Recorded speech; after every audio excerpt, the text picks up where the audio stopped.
સર્વોત્તમ સ્તોત્ર શ્રી ગુસાઈજીએ પ્રગટ કરેલ છે, જેમાં શ્રી મહાપ્રભુજી વલ્લભાચાર્યજીના 108 નામ જે પ્રગટ થયા છે અને જેનું વર્ણન આવી ગયું. ગોકુલનાથજીએ કૃપા કરી શ્રી ગુસાઈજીનો હૃદયનો ભાવ પ્રગટ કર્યો. હવે જે 108 નામ પ્રગટ થયા પછી આ સર્વોત્તમ સ્તોત્રનું કારણ અને ભાવાર્થ એ જે ગઈકાલે 14 રત્નો એમ ઉપમા આપી અને આપ શ્રી ગોકુલનાથજીએ દ્વારિકાધીશજીથી લઈ અને જે 6 સ્વરૂપો છે તે રત્નો કયા મહાપ્રભુજીએ પ્રગટ કરેલા અમૂલ્ય રત્નો. આમ તો અનેક રત્નો પ્રગટ કર્યા છે, પણ આ મુખ્યત્વે કાલે વર્ણન આવ્યું. હજી તે જ સ્તોત્રનું કારણમાં હજી અનેક રત્નો જે પુષ્ટિ માર્ગના હાર્દ સમાન છે, જેમાં ગોપીજનો આવશે, ચંદ્રાવલીજી, યમુનાજી વગેરેનું આજે વર્ણન આવશે. અને પછી આવશે આ સર્વોત્તમ સ્તોત્ર કેવી રીતે પાઠ કરવો, એ રીતે પાઠ થાય એવી આજ્ઞા આવશે શ્રી ગુસાઈજીની. અને છેલ્લે જે આવશે, ખરેખર આપણે જે રોજ પાઠ કરતા પહેલાં કહીએ છીએ કે ભારેમાં ભારે પ્રતિબંધ એનો નાશ કરે છે, પણ એનો જે ભાવ છે આજે આટલા વખત પછી સમજાયો. કશો વાંધો નહીં, જ્યારે જેટલી સમજ પડે એ પાત્રતા ગણવી. તો મારી પાત્રતામાં આજે સમજી શક્યો કે આજે ભારેમાં ભારે પ્રતિબંધ કયો છે, એ કયો પ્રતિબંધ છે. જો આજે આવશે એ વર્ણન તો આજે અથવા તો કાલે સમજાશે. એ પ્રતિબંધ કોઈ બહારનો નહીં, ભક્તિ માર્ગમાં પ્રતિબંધ ખરો, પણ કોઈ બહારનો નહીં. બહારના કોઈની તાકાત નથી કે ભક્તિ માર્ગમાં પ્રતિબંધ કરી શકે, પણ પોતાના જ દોષ જે પ્રતિબંધ રૂપે હોય, કે જે પુષ્ટિ પથ પર જતા રોકતા હોય, પોતાના દોષનો નાશ કરશે એવો ભાવ છે. એટલે આ સર્વોત્તમ સ્તોત્રનો મહિમા જે ગુસાઈજીએ કહ્યો હતો કે ભારેમાં ભારે પ્રતિબંધ તેનો નાશ કરશે, એટલે કે આપણા જ દોષોનો નાશ કરશે. અને શ્રી કૃષ્ણ અધરામૃત નિસંશય નિશ્ચય પ્રાપ્ત થશે. પણ ક્યારે થશે એ પણ આજે આવશે. કે જેમનું નામ લઈએ છીએ એ પ્રેમની મૂર્તિ છે, પ્રેમનો સાગર છે. એટલે આપણામાં પણ એ પ્રેમનો અનુભવ અને આપણામાં પણ પ્રેમપણું એ પ્રગટ થવા લાગવું જોઈએ. પછી એ કૃષ્ણ અધરામૃતના અધિકારી થવાય. એ બધું આવશે આજે અથવા કાલે, વિસ્તાર છે. હવે જે કારણ ભાવાર્થમાં ગઈકાલે અધૂરું હતું તેમાં આગળ, તથા સમુદ્રમાં જેવી રીતે રત્નનો સમૂહ છે, તેવી રીતે શ્રી મહાપ્રભુજી વલ્લભાચાર્યજીના હૃદયમાં અનેક ગોપીજનોના ભાવરૂપી અનેક રત્નનો સમૂહ ભરેલો છે. કેમ કે આપ સ્વામિનીજી છો એટલે આપ જાણો છો. અન્યથા પૂર્ણ પુરુષોત્તમ વ્રજના શ્રી કૃષ્ણચંદ્ર એક ગોપીનો ભાવ ગુડભાવ બીજી ગોપીને ક્યારેય પણ જણાવતા નથી. કોઈ દિવસ એક ગોપીના ભાવની બીજી ગોપીને ખબર પડવા દેતા નથી. પણ આપ કેમ જાણો છો? તો કે આપ તો પુષ્ટિ માર્ગના મુખિયા છો, આપ તો સ્વામિનીજી છો. આપ તો ભગવાનની ગોપીઓના હૃદયના ભાવને આપ નહીં જાણે તો કોણ જાણશે? કેમ કે આપ જ કોઈ ગોપી જ્યારે ભાવમાં ઉણપ કરે, કંઈ ભૂલ કરે, જેમ કે મેં ગઈકાલે કહ્યું કે જે ઠાકોરજીને લઈ જઈને નિકુંજમાં આગળ વિનંતી કરી બેઠી કે મને અત્યારે જ સુખ આપો. આવો જો ભાવ કોઈનો ખોટો હોય, કે જે શ્રમ આપનારો હોય, તો પછી ત્યાં સ્વામિનીજી ખબરદાર કરી લે છે. ઉથલ પર પડવું પડે છે, કોરડા ખાવા પડે છે રોજના. એક જ જગ્યાએ ઘા પડ્યો હોય ત્યાં ફરી કોરડા. કેટલું દર્દનાક પનિશમેન્ટ હતું એ પડે છે. એટલા માટે કહ્યું કે આ જે રત્નોનો સમૂહ છે તે મહાપ્રભુજી વલ્લભાચાર્યજીના હૃદયમાં અનેક ગોપીજનોના ભાવરૂપી, એટલે આ ખાલી કામ ભગવું પ્રભુ કામના પૂર્તિ માટે જ છે એવું માની લે છે એવા લોકો, જેમ કે તુલસીદાસજી કે તારા ભગવાન તો કામી છે. જેવી રીતે 252 પેલો રામાનંદા સંપ્રદાયનો વૈષ્ણવ કે તારા ઠાકોરજી, એની પત્નીને કહ્યું, એની સ્ત્રીને, કે તારા ઠાકોરજી તો કામી છે. આ લોકોની બુદ્ધિ કુંઠિત થયેલી છે. આ તો વેદ પુરાણ તે બાત અગમ હૈ, પ્રેમ કો ભેદ કોઉ ન પાવે. એકલા સ્વામિનીજી જાણે છે કે આનો કેટલો સુંદર વિશુદ્ધ પ્રેમ છે મારા ઠાકોરજીમાં. એટલે કહ્યું કે ગોપીજનોના ભાવરૂપી અનેક રત્નનો સમૂહ ભરેલો છે. આ રીતે એટલે કે આ કારણે સમુદ્રની ઉપમા આપતા શ્રી મહાપ્રભુજી વલ્લભાચાર્યજીને સમુદ્ર કયા. અથવા તો શબ્દ ગોકુલનાથજી વાપરે છે. ગોકુલનાથજી કહે છે કે અલગ અલગ ભાવ છે આના કાર્યકારણના. 108 નામનું જે કાર્યકારણ ચાલે છે એના અલગ અલગ ભાવ છે. હવે બીજો ભાવ આગળ કહે છે શ્રી ગોકુલનાથ કે શ્રી મહાપ્રભુજી વલ્લભાચાર્યજીના હૃદયમાં શ્રી ગોવર્ધનનાથજી, શ્રી નમનિત પ્રિયાજી, શ્રી ચંદ્રાવલીજી, શ્રી યમુનાજી આદિ શ્રી સ્વામિનીજી તથા શ્રી રાધા સહચરીજી આ વગેરે ચારેય યુથાધિપતિઓ તથા શ્રી લલિતાદિક અષ્ટ સખીઓ તથા અનેક યુથેશ્વરી આદિ કોટી વ્રજ ભક્ત એટલે કે ગોપીજનો જેમનો આધિદૈવિક અલૌકિક રસરૂપ સ્વરૂપાત્મક સર્વસમર્થ સંપન્ન સકલ ફલાયક રસનો અપાર સમુદ્ર સદા સર્વદા બિરાજમાન વિહાર કરતા રહે છે તેવા રત્નોનો સમૂહ શ્રી મહાપ્રભુજી વલ્લભાચાર્યજીના હૃદયમાં સદાય માટે સ્થિત છે અને તેમની અપાર લીલા હૃદયમાં ભરેલી છે. તેથી સર્વ પ્રકારના અગાધ સમુદ્ર રૂપ કહ્યા છે.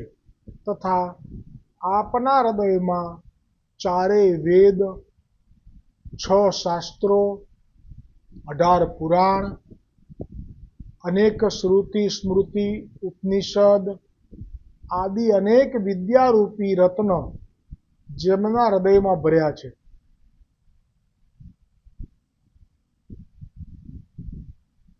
તેથી તેમને સમુદ્ર રૂપ કહ્યા.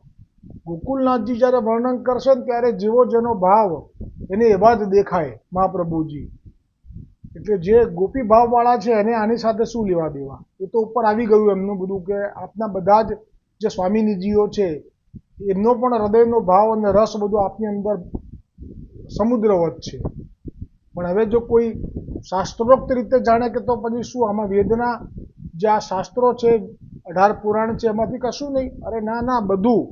એટલે જ તો આપણે જગન્નાથજીના મંદિરમાં સમયે એટલે કે એકાદશીએ પ્રસાદ પધરાવ્યો. આપ આચાર્ય છો એટલે આપણે એકાદશીએ ન લેવું એ જે આપનો એક દ્રઢ આગ્રહ છે.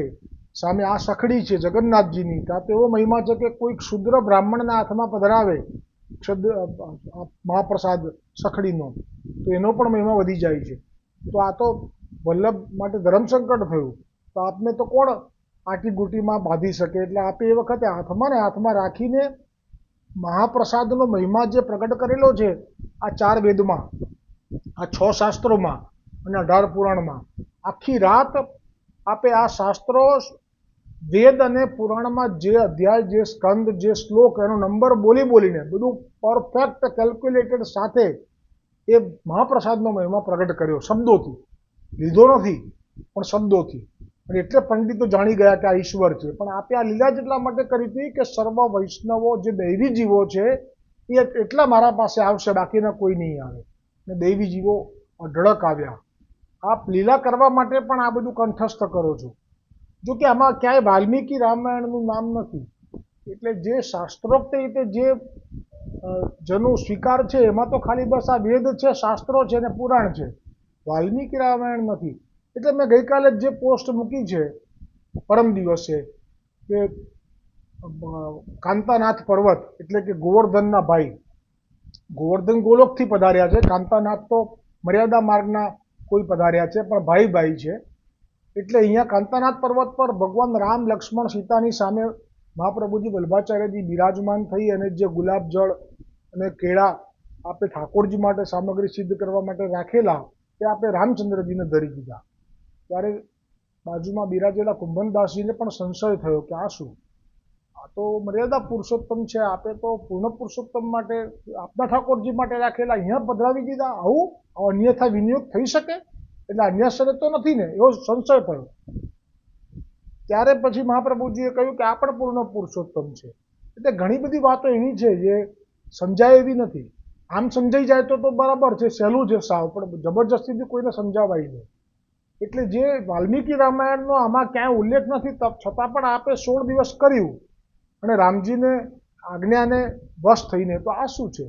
સ્વામિનીજી તો આવું ના કરી શકે. સ્વામિનીજીનું તો ચિત્ત શ્રી કૃષ્ણ માટે, તો કેવી રીતે વાલ્મીકી રામાયણ 16 દિવસ સુધી ગાન કરી શકે? પછી જે આ ભગવાન રામ અને સીતાજીના લગ્ન થયા હતા જનકપુરમાં, જે સ્થાન ઉપર ત્યાં બગીચો છે, તો ત્યાં પણ આપે બેઠકજી કર્યા છે. ત્યાં પણ આપણે ખૂબ નેત્રો બંધ કરીને એ લીલા જે થઈ છે તેનો રસ માણ્યો છે. તો આ બધી વાતો થોડી એવી છે કે જે ખરેખર સંશોધનનો વિષય છે.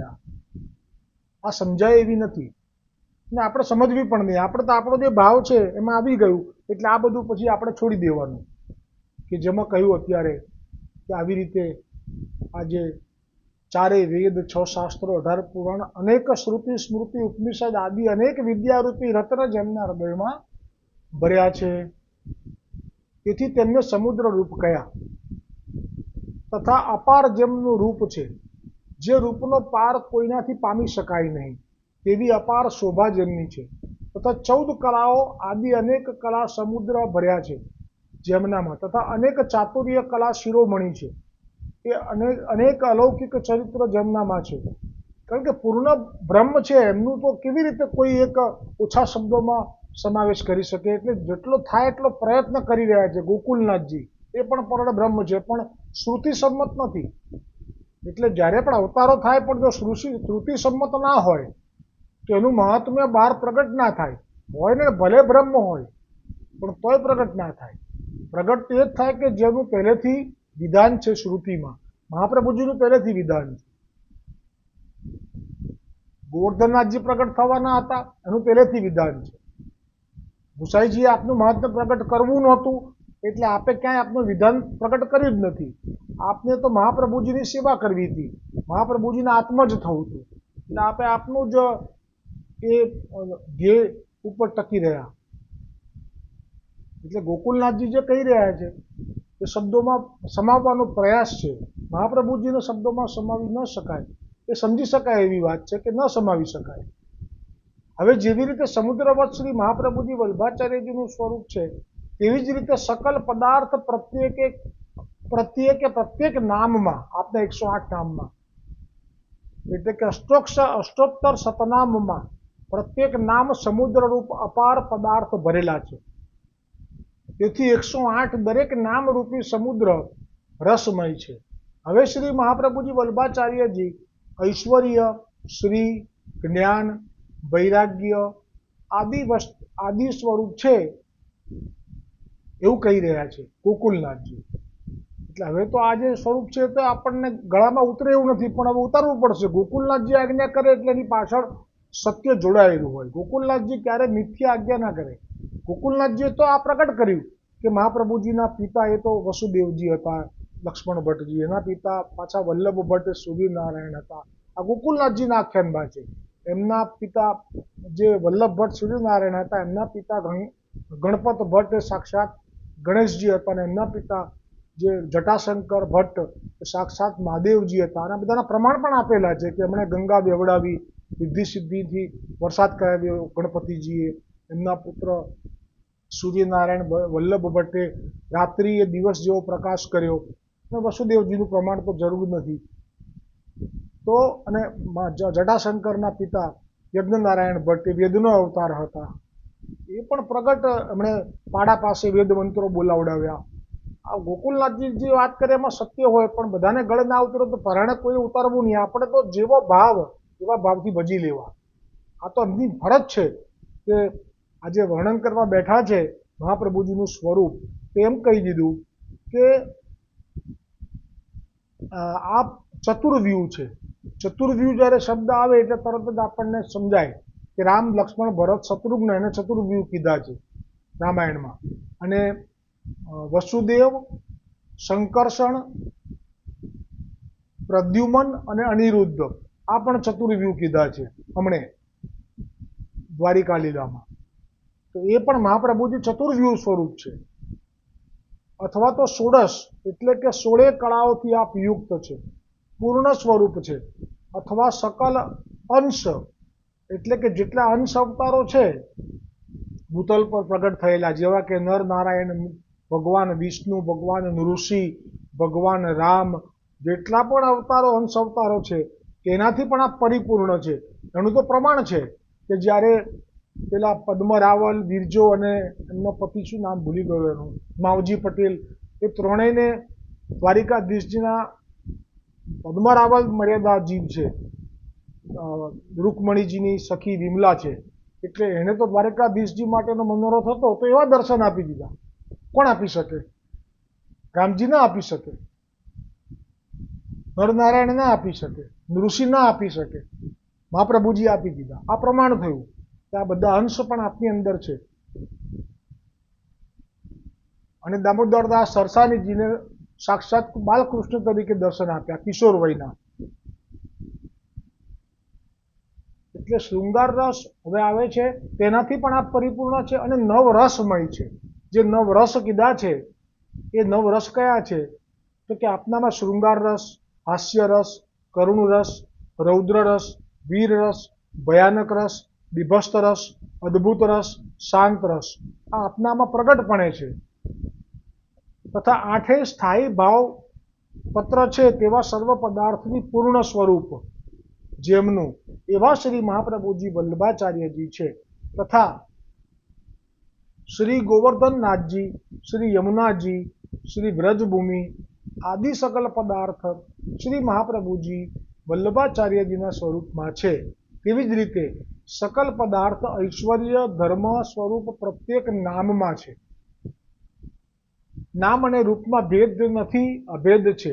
તેથી જેવું સ્વરૂપ તેવું નામ પ્રગટ કર્યું છે. આ બધું ગુસાઈજી જે 108 નામ પ્રગટ કર્યા છે ને, એનો મહિમા, એનો ભાવ સૂક્ષ્મ પ્રગટ કરી રહ્યા છે કે નામ અને રૂપમાં ભેદ ના ગણતા, જેવું સ્વરૂપ છે એવું નામ પ્રગટ કર્યું છે. તેથી શ્રી ગુસાઈજી કહે છે, ઇત્યાનંદ નિધે પ્રોક્તમ નામના સ્તોત્તરમ શતમ નો અભિપ્રાય એ છે કે જો ગોપીજનોના ભાવરૂપ અષ્ટોત્તર શતનામ છે તેથી 108 નામ પ્રગટ કર્યા છે. તેથી બધા જ નામ રસના સમુદ્ર છે, ભાવના સમૂહ છે, તેથી નિધિ પદ આપ્યું છે. હવે શ્રી ગુસાઈજી કહે છે કે અમે પ્રકર્ષ કરીને કહ્યા છે, એનો અભિપ્રાય એ છે, પ્રકર્ષનો અભિપ્રાય એ છે કે આ અષ્ટોત્તર શતનામ અમે અમારી કલ્પનાથી પ્રગટ નથી કર્યા. બોલો, ગુસાઈજી આ પૂર્ણ પુરુષોત્તમ છે, પણ સર્વ લોકોના ગળામાં ઉતરે, સંશય ના રહે, એટલે આપે આવી રીતે ચોખવટ કરવી પડે છે કે આ જે નામ છે ને તો કંઈ કલ્પનાથી કે ખાલી બસ એમ જ પ્રગટ નથી કરી દીધા. આ નામ લીલા સ્થિતિ અનાદિ છે, કારણ કે આ જે ગોલોક છે એ અનાદિ છે અને આ ભગવાન છે એ અનાદિ છે. આ ચતુર્વ્યુહ વારંવાર પ્રગટ થાય છે. જે પહેલા જ કહ્યું, રામ, ભરત, લક્ષ્મણ, શત્રુઘ્ન, અહીંયા વસુદેવ, પ્રદ્યુમન, અનિરુદ્ધ અને ઠાકોરજી, દ્વારિકાધીશજી, એટલે પેલા નહીં. તો આ અનાદિ છે. એવી રીતે આ નામ પણ અનાદિ છે. હજુ પણ આગળ સ્તોત્રનું કારણ કહીએ છીએ. શ્રી ગુસાઈજી રચિત સર્વોત્તમજીના ઉપસંહારમાં હવે 34મા શ્લોકમાં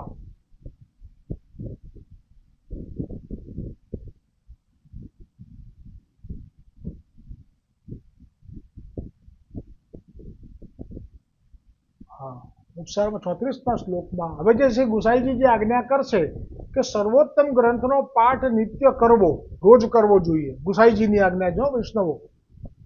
પહેલા ગોકુલનાથજીએ કરી હતી શરૂઆતમાં, અને છેલ્લે કરશે ગોકુલનાથજી હજી. પણ ગુસાઈજી અત્યારે આજ્ઞા કરી રહ્યા છે કે સર્વોત્તમ ગ્રંથનો પાઠ નિત્ય કરવો. પણ કેવી રીતે કરવો તથા કેવું ફળ મળે છે તે પર શ્રી ગોકુલનાથજી રચિત હવે એ ટીકા આવશે. 34મો શ્લોક એ આવતીકાલે આવશે. હજી 2-3 દિવસ જશે, આ ઉપસંહાર થશે તેમાં.